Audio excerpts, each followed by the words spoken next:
Welcome to Resume Storyteller with Virginia Franco, bringing you interviews with industry experts and regular folks who tested the job search waters and succeeded, and strategies to tell your story and land you job interviews in 60 days, guaranteed.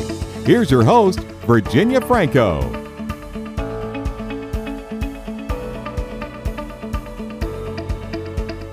Hey guys, I am so excited to have one of my favorite clients ever on the phone with me. I want to introduce HR advisor and two-time job seeker, Gregory in his roles as an HR advisor to Fortune 500 retail, fulfillment, distribution, healthcare, and military leadership.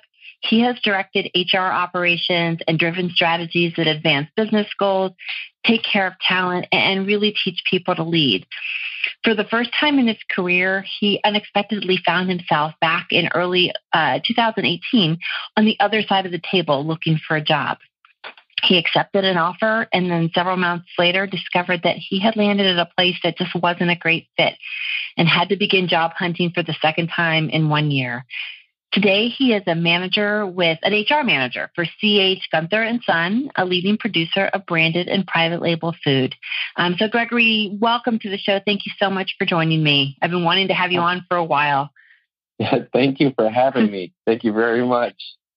So I gave sort of just a very brief summary, but can you give us a quick overview of your career history? Because there's some other interesting information that I'd love for people to hear about.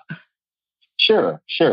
Well, if we were to start at the beginning, I served in the military for 20 years. So that was where I first began my journey of who I am. After completing my 20 years of service, I transitioned out roughly around 2011.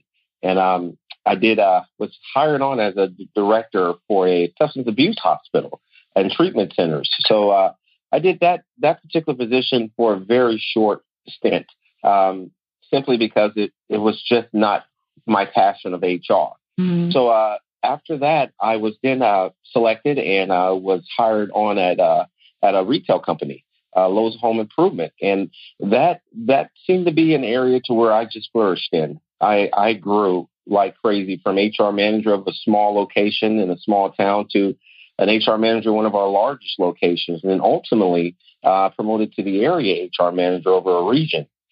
And was really doing good from 2012 to 2015 in the Lowe's platform or the retail platform. As you said in my introduction, abruptly, Lowe's and I decided to separate ways. So I found myself for really the first time ever in my adult life having to find my next forever home. It wasn't easy. It caused me to really step back and go through some growth that I now, hindsight being 2020, I should have done when I transitioned out the military. I should have taken that time to at least 30 days to just identify my values, what are my dreams, my desires. So I went through that period of time for roughly about 6 months, just sitting back and wondering why and how and what next. So regretfully, I was in one state and really wanted to be in another state closer to family. So there was another barrier I had to overcome, how to find my next forever home across multiple states. I remember thinking at one time, what organization is going to give me an opportunity to when I'm 6 to 12 hours away and then help me move there, because the financial obligation of moving as well. And then, oh, by the way, I have a family, my wife and my dog and I.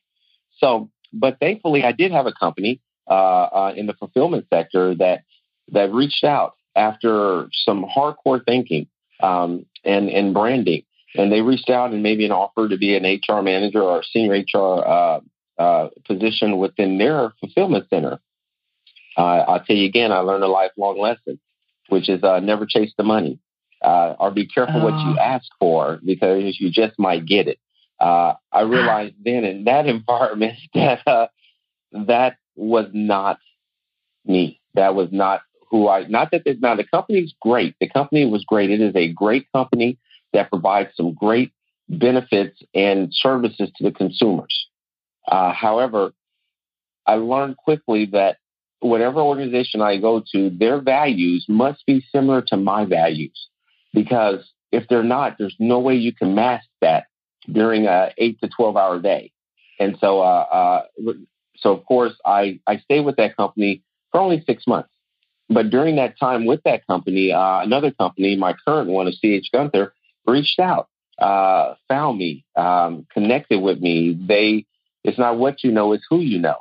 So someone knew someone who knew someone that reached out to me and asked me, would I be interested?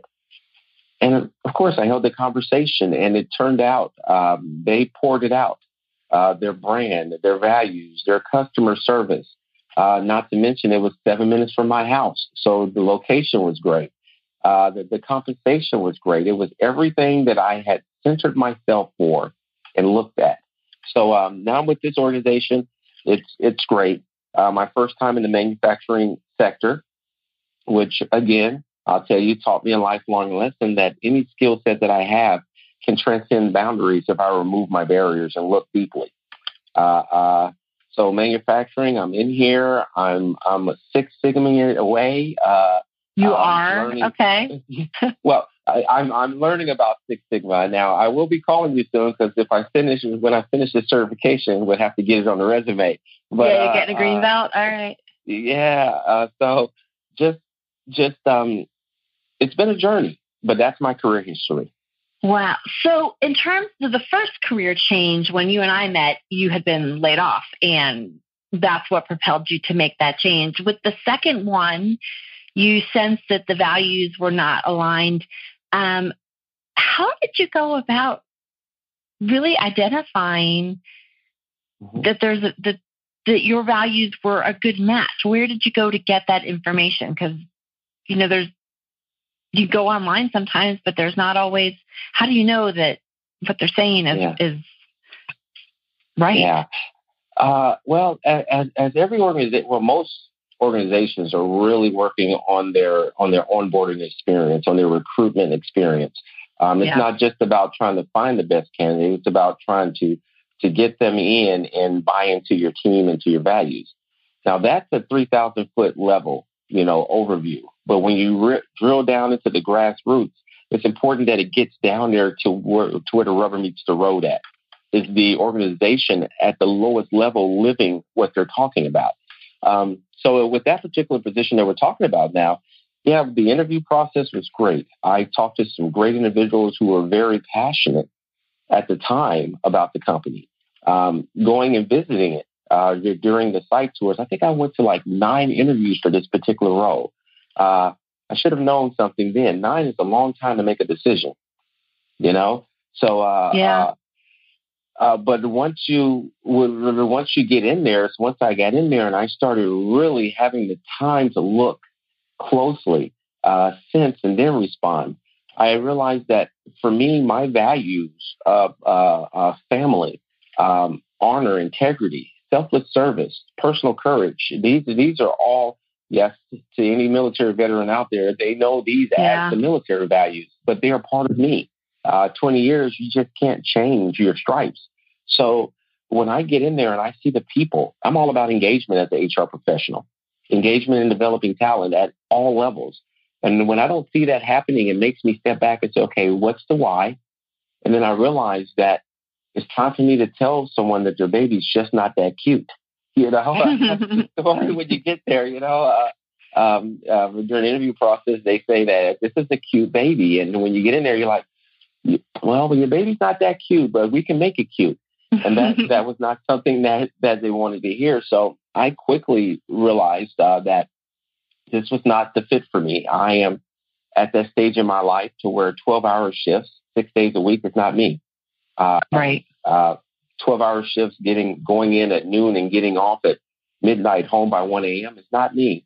And so that goes against my values of family. Right. And that's when I realized it's time for a career shift. Okay. And so when you were interviewing with the second company, when you say you took time to listen to the responses and observe, what advice do you have for that? I mean, when people go on site for interviews, sometimes they're so nervous, they don't take in their surroundings. What kind of advice do you have for someone to really try to get their finger on the pulse of what's going on in an organization to see if the values align. Right. Well, for me, I think the first advice I would give, or what I gave myself, was first be able to know who I am. Yes, having a job is very important. Everyone needs to feed themselves and or their families. But I have to remember that no matter what, I'm going to provide for my family. It may or may not have been a six-figure job. It might have been something way less than what I thought I should have, but at least I'm providing for that. So once I removed that fear or that barrier and made a list of exactly what I'm looking for, what am I looking for? Well, I was looking to see if people are going to slow down and talk versus walk by real fast, say hi, and keep going. Because those are signs that they're very. You really spelled it out. Yeah. So this is what this looks like. This is what this value looks like. Okay. Yeah. Family. If I walk into an office, and I know not a lot of people have pictures of their families around anymore, safety reasons, the world is getting kind of out of hand. However, I will look for some signs in their office on if they had something outside of work that was pulling at them or needed their attention. Those little bitty things, if I didn't see anything and all I saw was these accolades on the wall of how great they did in the organization, then it made me step back and say, what's going on here? Okay, and try to ask questions about things that matter to me. Money-centric. I'm not money-centric. Now, I do need some form of compensation now, in order to keep the lights on. Well, and that goes back to figuring out who you are. You've got your baseline sort of deal breakers, right? Yeah. And during each interview, it's funny how the majority of recruiters will always start off the conversation with, so before we go any farther, Mr. Stingard, what kind of compensation are you looking for? Well, no, let's not talk about that yet. And I would say, well, I really don't want to talk about that right now. I would like to hear more about your organization. So I will refocus it back to let them know I'm not money-centric. Now, we will talk about money later on, compensation, but this is just not the time. If we just met, let's have some cocktails together. So that's some of the things I did. And I went on a lot of interviews. I think I put in for originally, I was putting in jobs like every day, 5 or 6 jobs every day. And I think I ended up clocking close to 200 jobs. Wow. And so I finally realized, why am I not getting anything other than, a quick phone call or something like that? Right. Well, I was putting in for jobs. I wasn't putting in for my passion. Interesting. So, yeah. So once I slowed down, I got specific about what I was looking for based on my skill set that I could bring to the table, based on what I observed from them from any research I could do online, from Glassdoor to Indeed to LinkedIn to just a web search, anything that's going to tell me about this company as I studied them. Then I put in for that job. Yeah, that's me.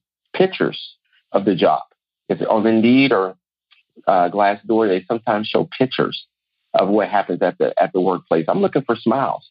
I'm looking for people that look like they want to be there. Can you imagine if they put a picture of someone that didn't look like they wanted to be there? Not be good PR. Yeah. Well, so once you figured out what you were looking for, what those values, what they look like within a company, what steps did you make? You said you went from just looking for jobs to looking for, a company that aligned with your values. What step did you make to start reaching out to or finding out about the Guenther Sons of the world? Yeah, research. Finding a job is a full-time job. As I said before, studying online. I leverage LinkedIn a lot. There are open positions, especially looking at how long the position was open could tell me a lot about if they're trying to be specific or if they're being a little ridiculous about what they're looking for. And then once I found a particular role, as I said, I would leverage Glassdoor Indeed to drill down deeper about what the employee said, what the interview processes were like that other people would post. And then I would research the company more on their individual website and look for those signs and things like that. And then if everything looked good, if it resonated with me, I would then go in and get ready to apply for the job. looking to make sure that the job description also matched some of the keywords in my resume.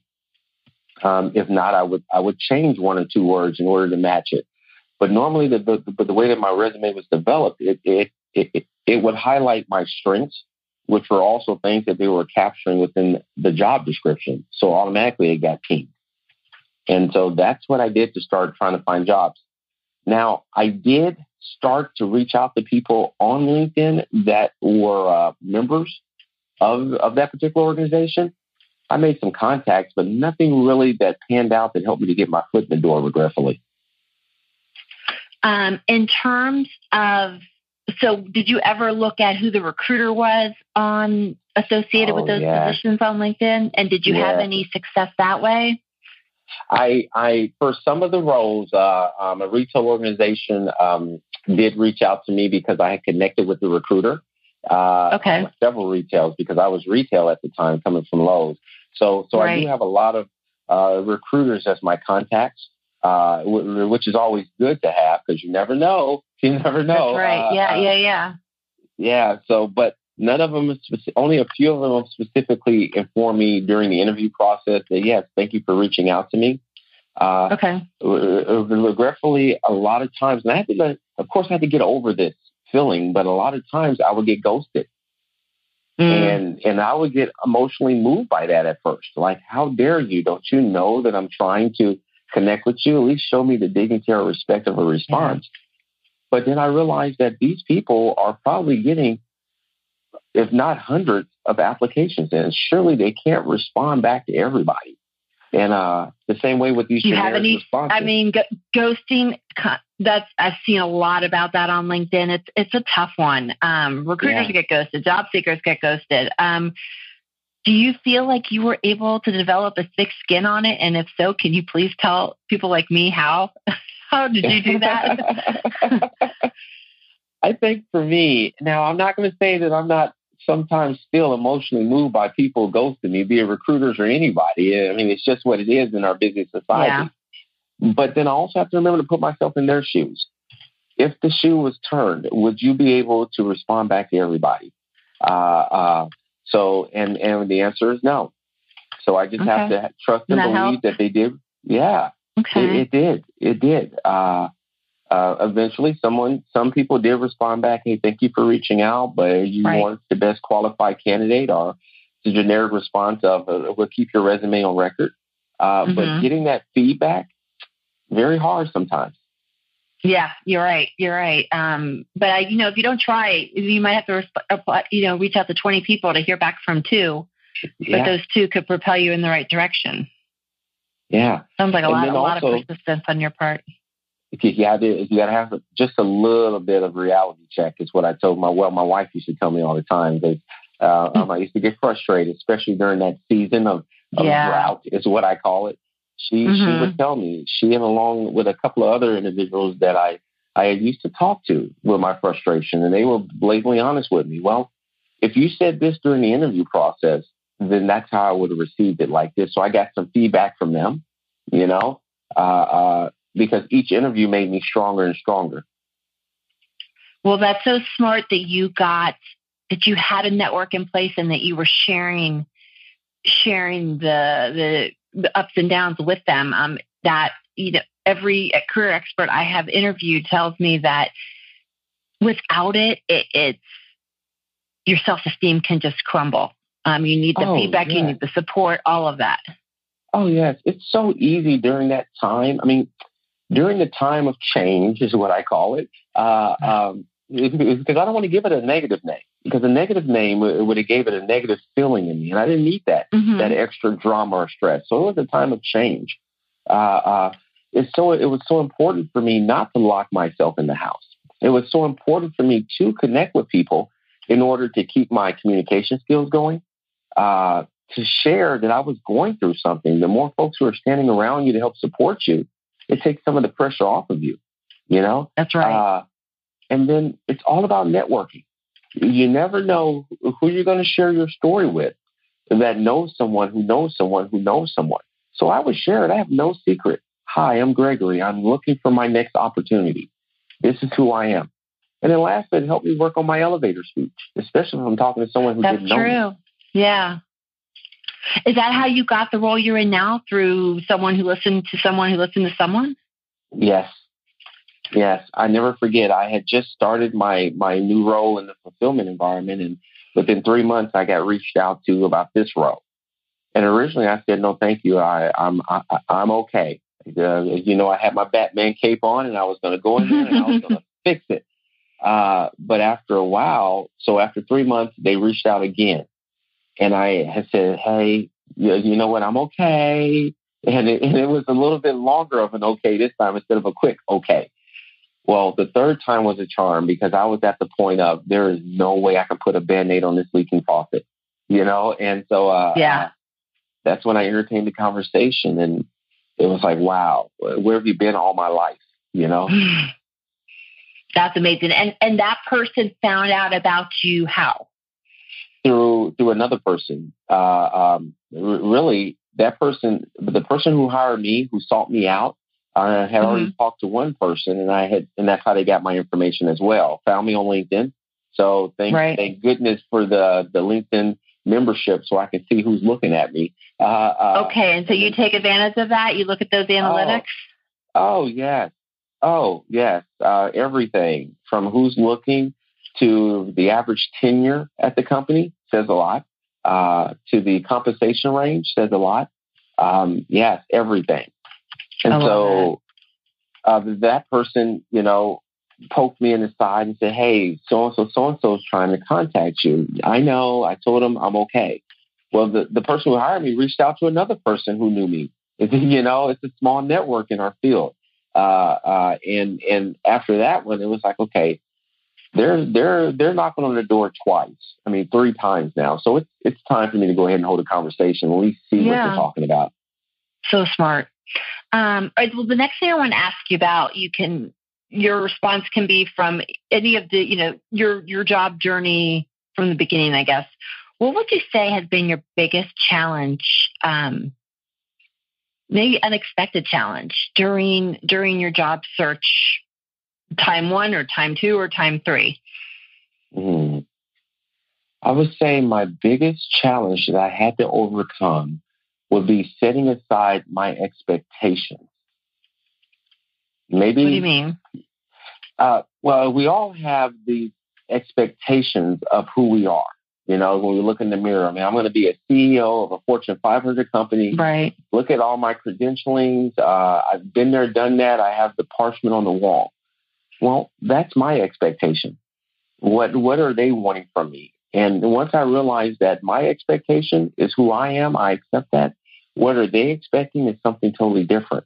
So am I willing to find my spot in there and then grow to my full expectations? I know an individual who has been employed for a very long time. Matter of fact, I still talk to a lot of individuals who are seeking employment, so I could share my story with them. Well, this particular individual has been unemployed for a very long time, so I asked them, "Why are you still unemployed with the job market being at 3% or 3-point-something% in the Dallas-Fort Worth area?" And they said, "Well, I'm looking for," and they laid it out, "this specific kind of job that has this specific kind of schedule that blah, blah, blah." He wanted the unicorn job. Yes, they want to be a unicorn in a rosy field, tiptoeing, drinking tulips. Yes, and then I said, "So, where'd you get this expectation from?" And they would share that this is how they grew up, or that this is what they saw on TV, that this is their expectation of what employment looks like. No, today's job market is changing. So I had to recheck my expectations to make sure it was a reality. And once I did that, then doors started opening, and good doors.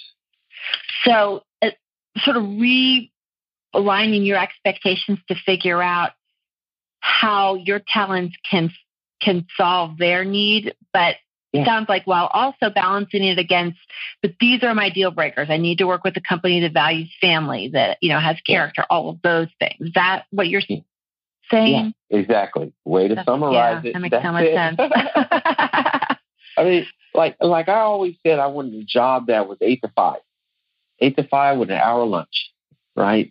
And there are jobs out there that are 8 to 5 with an hour lunch. Not my job right now, because I work in the manufacturing, a 24-hour operation manufacturing. So my schedule could be 7 to 4 with an hour lunch. I think this morning I went at 6. I'll probably do 6 to 3 because I want to hit a third shift and show them my presence, but I'll still get my hour lunch. So being able to be flexible, my expectations of what I think the perfect job is really minute to my values. My values is as long as I can tell my wife I will be home at this time, or the moment I'm at home, my phone's not ringing off the hook, because leaders can't make decisions on their own. Not my current job. These leaders are doing it. So flexible on your expectations, but not flexible when it comes to your core values. That's what I'm hearing. And yeah, no, that's awesome. That's awesome. And you're right. 8 to 5 job. I mean, maybe that is a deal breaker for some, but for you, that wasn't. You were willing to show flexibility on some of that stuff as long as you didn't have to compromise on some of the other stuff. Right. Yeah. So in terms of your job search, daily, weekly, monthly, how did you structure it? I mean, the first time around, you didn't have a job, so I'm sure it was a little different than the second time around when you did have a full-time job. Well, all of my,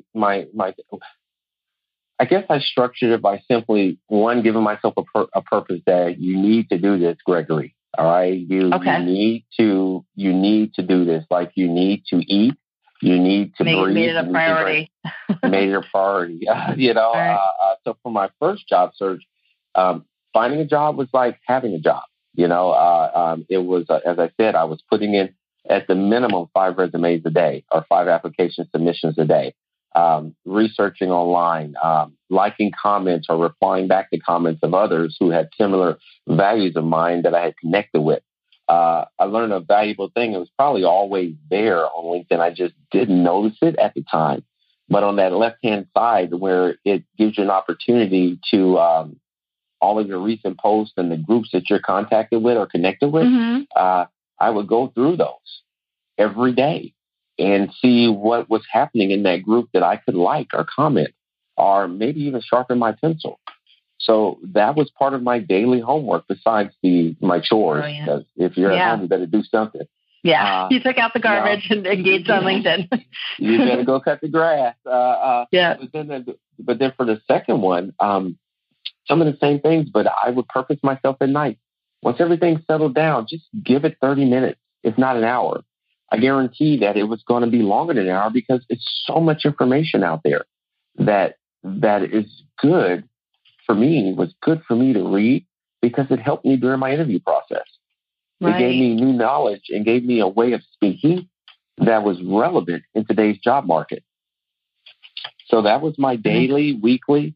I kept a journal. I kept a journal of every job I put in for. I put the date down and when I put in for it, and then what the title of that particular role was. Because if someone did call, I had to be able to go back and reference when I put in for what the job description was. I saved the emails. Thank you for submitting for this job.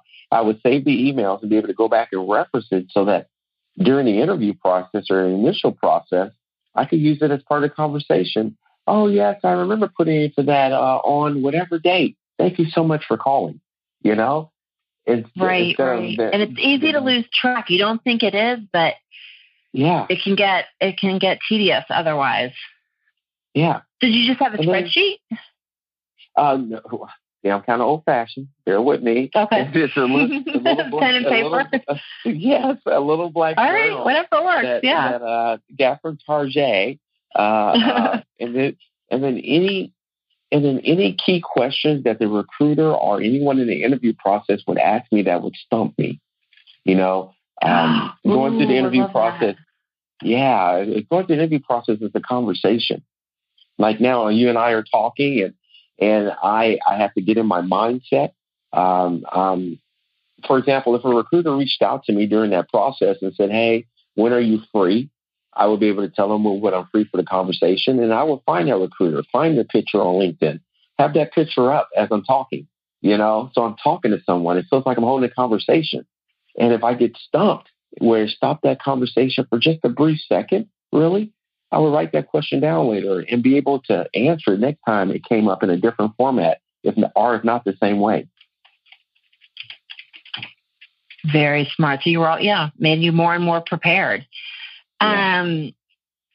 So now that you reflect back on these last 2 job searches and your journey, what has surprised you most? That it's just a season. You know, during my time of change, I felt like it was forever. Like, oh my, is this ever going to end? Oh, I've been looking and looking and looking.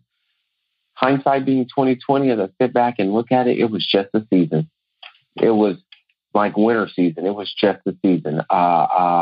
Once I set aside my fears of, will I ever find another forever home, or how am I going to provide for my family, or I can't believe that happened to me, that anger, that resonating fear or anger. Once I set that aside and stood up and peeked over the wall, I saw this field of green that had so many different options if I just adjust my vision. So if I ever, fingers crossed, I pray I never find myself in that position again. But if I ever do, to realize, okay, that happened, A happened, what's your B?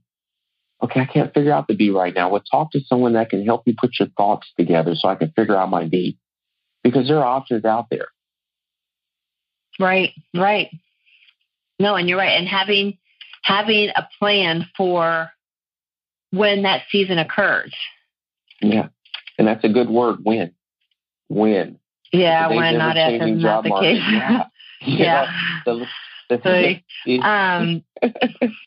I know. I do feel like it is a matter. I mean, everyone seems to lose their job at one point or another nowadays. So what advice do you have? I mean, you've now worked across many different industries.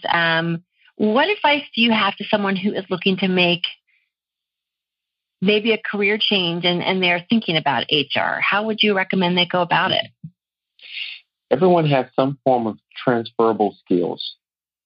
We like in my particular profession, we speak the language of human resources. I can talk FMLA, I can talk leave of absence, I can talk any language of human resources. That transcends any sector.